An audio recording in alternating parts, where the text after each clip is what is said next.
Hello hello, j'espère que vous allez bien, je suis super contente de vous retrouver dans cette nouvelle vidéo. Et si t'es nouveau, bah écoute, moi c'est Koura, expat multirécidiviste, rêveuse, projectpreneur et bien plus encore. Alors aujourd'hui, ça y est, c'est reparti, une nouvelle vidéo pour parler Canada, pour parler expatriation parce que ça faisait longtemps et il s'en est passé des choses. Donc j'ai plein de sujets en réserve. Mais aujourd'hui, je reviens pour répondre aux questions qu'on m'a le plus souvent posées, que ce soit en commentaire, en message privé et auxquelles c'est vrai, je n'avais pas encore répondu par vidéo. Et ça va être aussi l'occasion pour moi de revenir sur certains points que j'ai évoqués dans mes vidéos, sur lesquels j'avais envie de revenir pour vous donner plus de précision. Et je me suis dit que ça serait bien autant pour vous que pour moi d'avoir tous ces éléments de réponse réunis dans une vidéo. Donc concrètement, aujourd'hui, on va parler Covid, on va parler logement, on va parler budget, voilà. Il y a plein de thématiques sur lesquelles je vais revenir. Je sais pas si j'aurai l'occasion de reprendre toutes les questions qu'on m'a posées, mais voilà, n'hésitez pas à aller aussi voir dans les commentaires parce que souvent quand on me pose des questions, j'essaye au maximum de vous répondre. Donc n'hésitez pas aussi à aller checker la zone des commentaires. D'ailleurs, pour préparer cette vidéo, c'est ce que j'ai fait. Je suis retournée sous mes vidéos, je suis retournée dans mes messages privés et je tenais sincèrement à vous remercier parce qu'il y a énormément de commentaires et de messages qui m'envoient de la force et franchement ça me touche et juste pour ça je vous en remercie. Et même vos questions, elles aident parce qu'elles permettent de prolonger la vidéo, donc merci beaucoup. En tout cas, toutes les questions que je vais aborder vont être listées dans la barre d'informations, donc vous pouvez aller vous y référer et aller regarder les temps qui vous intéressent pour avoir les réponses qui vous intéressent, parce que je sais très bien que notre temps est précieux. Allez, c'est parti, je vous dis tout.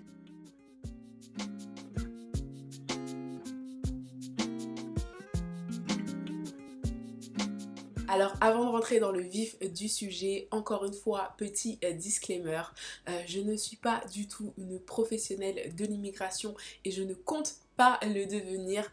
Donc voilà, ce que je vous partage vraiment, c'est mon retour d'expérience. Donc voilà, je vous donne les tips et les conseils que je peux vous donner par rapport à ce que moi j'ai pu vivre et j'espère en tout cas qu'il pourra vous aider dans votre projet d'expatriation ou de voyage au Canada. Mais voilà, actuellement je suis encore en PVT, plus pour très longtemps, mais je ne connais pas tous les autres visas qui permettent de venir au Canada. À travers mes vidéos, j'essaye au maximum de parler de ce que j'ai déjà vécu et de pas m'aventurer sur des terrains que je ne maîtrise pas. Après, de toutes les manières, je suis sûre qu'Internet regorge d'informations qui vous seront aussi utiles pour préparer votre projet. Et moi, à ma manière, j'essaye juste d'y contribuer. Alors maintenant que tout est dit, passons aux questions.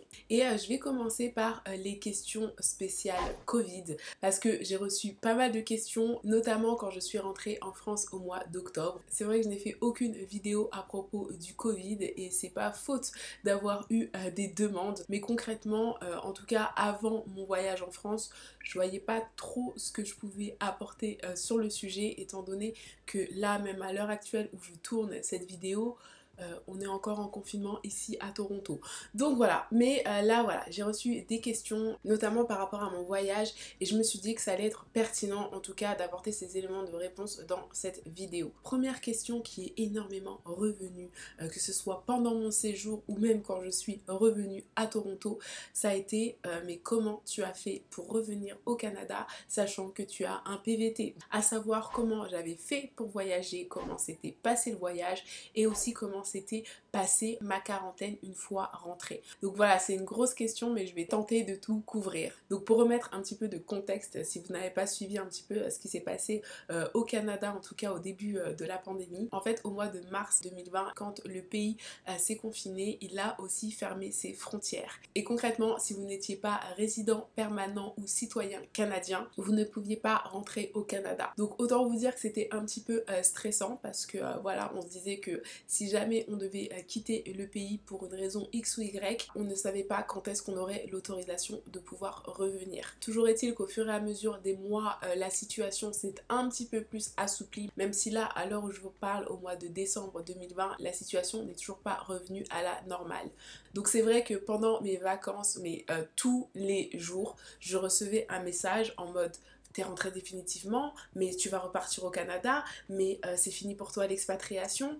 Et j'étais là en mode non les gars, en fait, laissez-moi profiter de mes vacances, je suis là pour 3 semaines. Et c'est vrai, je dois bien l'admettre que quand je suis partie en France, je n'avais aucune certitude que j'allais pouvoir remonter dans l'avion retour. Mais voilà, j'avais quand même des plans entre guillemets alternatifs au cas où j'aurais pas pu rentrer, mais en même temps j'avais quand même essayé de mettre toutes les chances de mon côté pour pouvoir rentrer, à savoir que j'avais préparé mon contrat de travail, j'avais une lettre de mon employeur, j'avais même le badge du travail pour prouver que j'étais actuellement en poste, ainsi qu'une facture d'électricité pour attester que je vivais bien au Canada et que concrètement je n'étais qu'en vacances en France. Donc le dernier jour de mes vacances, j'ai pris le soin de tout imprimer. Pour voyager, que ce soit à l'aller comme au retour, le test PCR de Covid n'était pas obligatoire. Donc c'est vrai que je ne l'ai pas fait avant de quitter Toronto parce qu'avec le travail et tout ça, je n'ai pas eu le temps de le faire. Mais par contre, 2 jours avant de revenir au Canada, j'ai fait mon test PCR. Déjà que j'avais aucune certitude de pouvoir voyager, je voulais mettre toutes les chances de mon côté.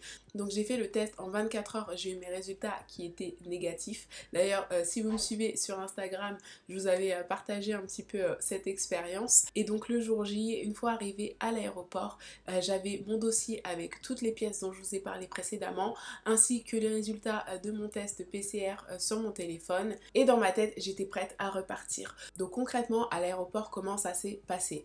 Donc franchement, niveau Covid, on m'a pas demandé tant de choses que ça. J'ai juste eu à fournir mon visa, donc mon PVT, pour montrer que j'avais le droit de rentrer sur le territoire. Parce que si vous n'avez pas une raison valable et limite professionnelle d'aller au Canada, ça va être très compliqué de venir au Canada. Donc moi j'ai juste eu à fournir mon PVT, on m'a pas demandé mon contrat de travail, on m'a pas demandé mon test PCR, enfin voilà. Après j'ai peut-être eu de la chance, si vous aussi vous avez voyagé pendant cette période, n'hésitez pas à nous dire en commentaire ce qui vous a été demandé. Est-ce que vous avez dû fournir un contrat de travail ou quelque chose qui attestait que vous viviez au Canada? En tout cas moi pour ma part, on m'a juste demandé mon PVT. Et la seule chose vraiment qui a posé problème pour moi, ça n'avait rien à voir avec le Covid, c'est qu'à la dernière minute, j'ai dû faire un AVE. Concrètement, l'AVE, pour ceux qui ne savent pas ce que c'est le visa dit de tourisme qui dure normalement 3 mois et que vous devez faire pour rentrer sur le sol canadien quand vous y allez en vacances. Et moi, j'ai dû le refaire parce que normalement, quand on a un PVT, on a un AVE qui est associé à notre PVT.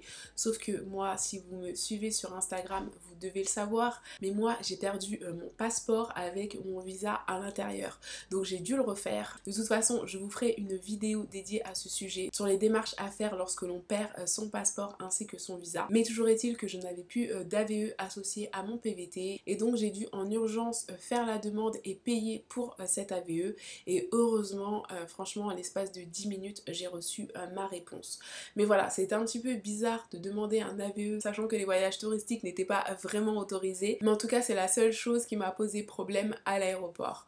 Après, une fois dans l'avion, comme à l'aller, port du masque chirurgical obligatoire. Après moi j'ai voyagé avec Air Canada et c'est vrai que à l'aller comme au retour ils nous ont tous distribué des petits packs avec du gel hydroalcoolique, avec un masque, avec plein de documents par rapport au Covid, un petit sachet de bretzel au cas où vous avez faim. Donc dans l'ensemble ça s'est bien passé. On va dire que seul bémol c'était le repas.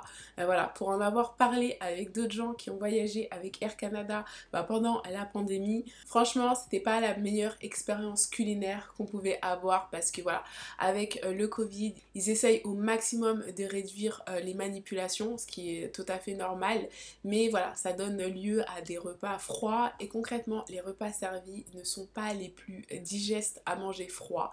Donc j'ai un petit peu squeezé le repas à l'aller comme au retour. J'ai essayé mais vraiment c'est pas passé.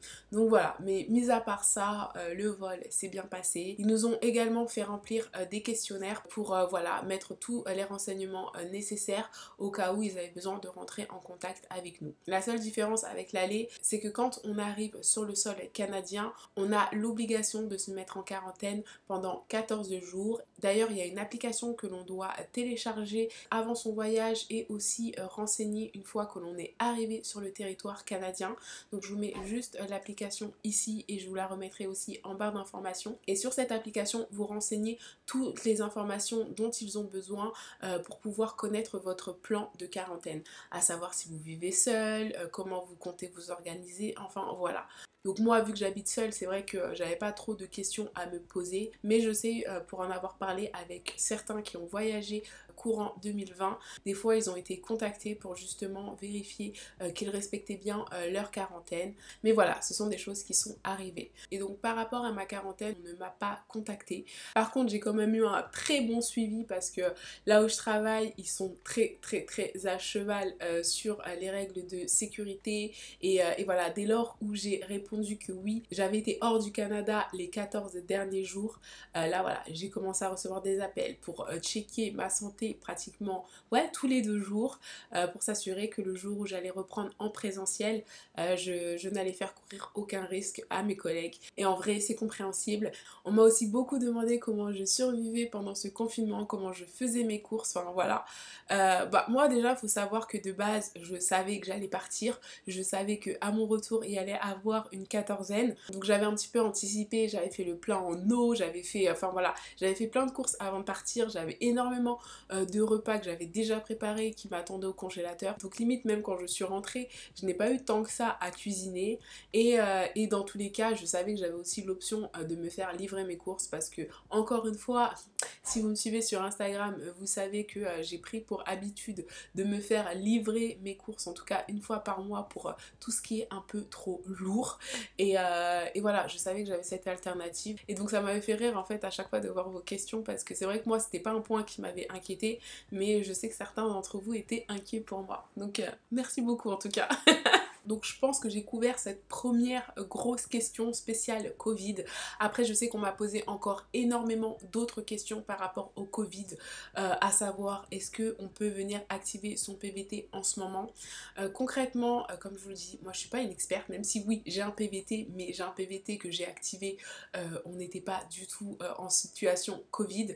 Donc concrètement, encore une fois, je vous invite à aller suivre le blog pvtiste.net ainsi qu'à aller suivre sur Instagram parce que je sais que depuis en tout cas le début du confinement ils ont fait pas mal de live où ils donnent un petit peu des updates de ce qui se débloque, enfin comment la situation évolue. Donc vraiment allez les suivre parce que j'ai pas envie de vous dire n'importe quoi. En plus d'ici que vous voyez cette vidéo peut-être que la situation aura évolué, donc c'est mieux d'avoir des informations mises à jour en temps réel. Donc je vous recommande d'aller suivre ce genre de compte qui met ces informations à jour assez régulièrement. Donc ceci étant dit, je pense qu'on peut fermer la partie Covid, en tout cas pour cette vidéo, parce que voilà, j'ai plus d'autres informations à vous communiquer pour l'instant et si j'en ai, ça fera l'objet peut-être d'une autre vidéo ou sinon n'hésitez pas à me poser vos questions en commentaire. Et on va passer au deuxième thème qui est le logement.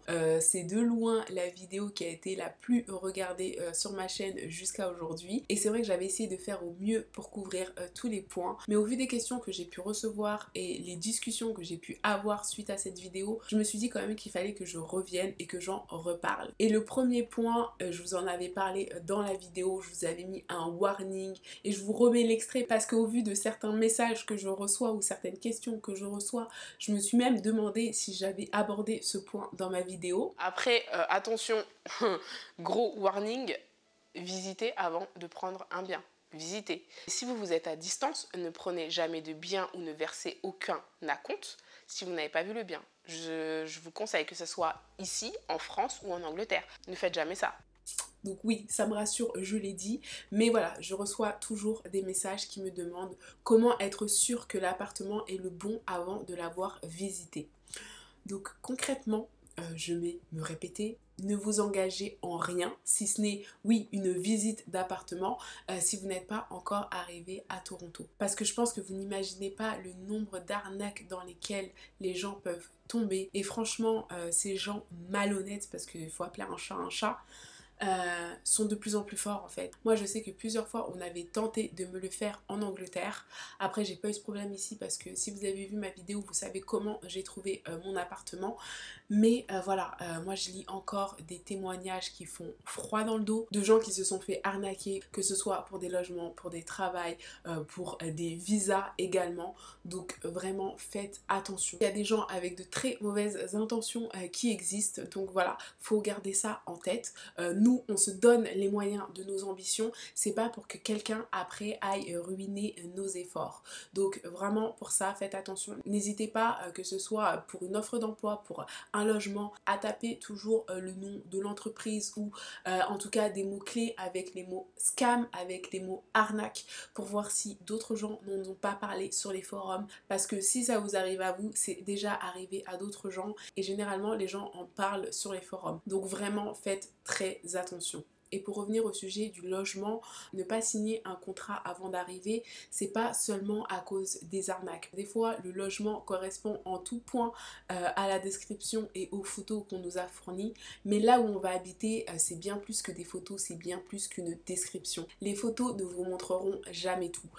On peut pas prendre une odeur en photo, on peut pas prendre des bruits en photo, on peut pas prendre, je sais pas, une atmosphère. Moi, je sais en tout cas qu'en Angleterre, quand je visitais des appartements, ne serait-ce que le chemin pour aller à cet endroit, le quartier, l'immeuble ou la maison, vraiment toute cette atmosphère qu'on ne peut pas capturer en photo et que vous ressentez quand vous allez à la visite, ça pour moi ça ne peut pas se faire à distance. En plus on est dans un pays où l'hiver est rude, donc concrètement est-ce que vous savez si c'est bien isolé, si... Enfin, il y a trop de choses à prendre en considération pour aller signer son contrat en avance. Surtout qu'ici, on signe des contrats pour plusieurs mois, voire même pour une année, que des fois, on est amené à donner plusieurs mois de loyer. Donc, ça serait vraiment dommage que vous soyez bloqué dans une situation parce que voilà, vous avez signé à distance. Donc, vraiment, si vous êtes pressé, prenez 1 à 2 semaines de Airbnb et bookez au moins tous les jours une visite pour être sûr qu'à l'issue de vos 2 semaines, vous trouviez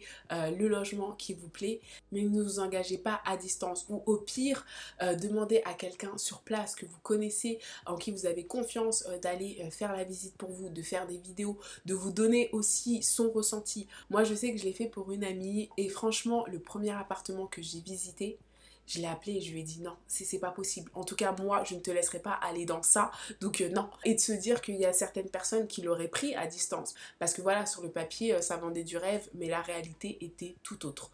En tout cas, pour moi, c'était super important de revenir sur ce point. Parce que pour moi, l'endroit où l'on vit, c'est tellement important que je ne pouvais pas ne pas revenir parler de ça. Deuxième question qu'on me pose énormément et je comprends parce que voilà, quand on prépare son départ, on a besoin de connaître ces éléments, c'est à combien sont les loyers à Toronto.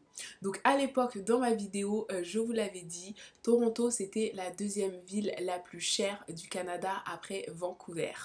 Entre-temps, Toronto est passée la ville la plus chère du Canada. En tout cas, ça c'était début 2020. Ensuite, il y a eu le Covid et ça a pas mal chamboulé les prix. C'est vrai qu'en ce moment, on constate que les loyers sont beaucoup moins élevés, tout simplement parce qu'il y a énormément de gens qui sont repartis et donc il y a énormément de logements vides et donc les propriétaires ont baissé les prix. Après, on sait très bien que cette baisse est liée au Covid. Donc concrètement, encore une fois, ça fait partie des informations. Même si je vous l'ai donné aujourd'hui, demain elle serait amenée à changer. Et comme je vous l'ai dit aussi dans la vidéo, le prix de votre logement va dépendre du type de logement que vous choisissez et là où il va être situé. Il y a énormément de paramètres à prendre en considération, mais n'hésitez pas à aller sur internet, à regarder les prix actuellement ou les prix à quelques mois, quelques semaines de votre départ. Comme ça vous donnera une idée un peu plus concrète. Et comme je m'en doutais, la vidéo allait être beaucoup trop longue, donc j'ai décidé de la couper en 2 parties, mais vous inquiétez pas, la partie 2 arrive très bientôt. Et d'ailleurs, restez jusqu'à la fin parce que je vais vous mettre des petits extraits, puisqu'on va parler budget, on va parler emploi, on va parler compétences linguistiques pour tous ceux qui se demandent est-ce que de savoir parler anglais c'est nécessaire pour venir vivre à Toronto. Voilà, c'est plein de questions comme ça que j'ai abordées, mais la vidéo allait être trop longue et on se connaît, notre temps est précieux. Et puis voilà, patience, la suite arrive très prochainement. Donc voilà, si vous n'êtes pas encore abonné et que vous ne voulez pas rater la prochaine vidéo, c'est le moment de vous abonner. Et si cette vidéo vous a été utile, n'hésitez pas à la liker pour que YouTube la partage à d'autres personnes qui, comme vous, préparent leur projet d'expatriation, de voyage au Canada. Et quant à moi, en attendant de vous retrouver pour la suite de cette vidéo ou sur le podcast pour une prochaine note vocale, je vous souhaite plein de bonnes choses, beaucoup de réussite et surtout n'oubliez pas, dream, plan, act and be patient. See you soon. Bye bye. quel est le budget pour vivre à Toronto? Est-ce que c'est une bonne idée de venir à Toronto si je ne parle pas bien anglais? Alors, on va s'asseoir, on va se poser, hein, même si la vidéo va durer longtemps, prenez de quoi boire, là je vais parler.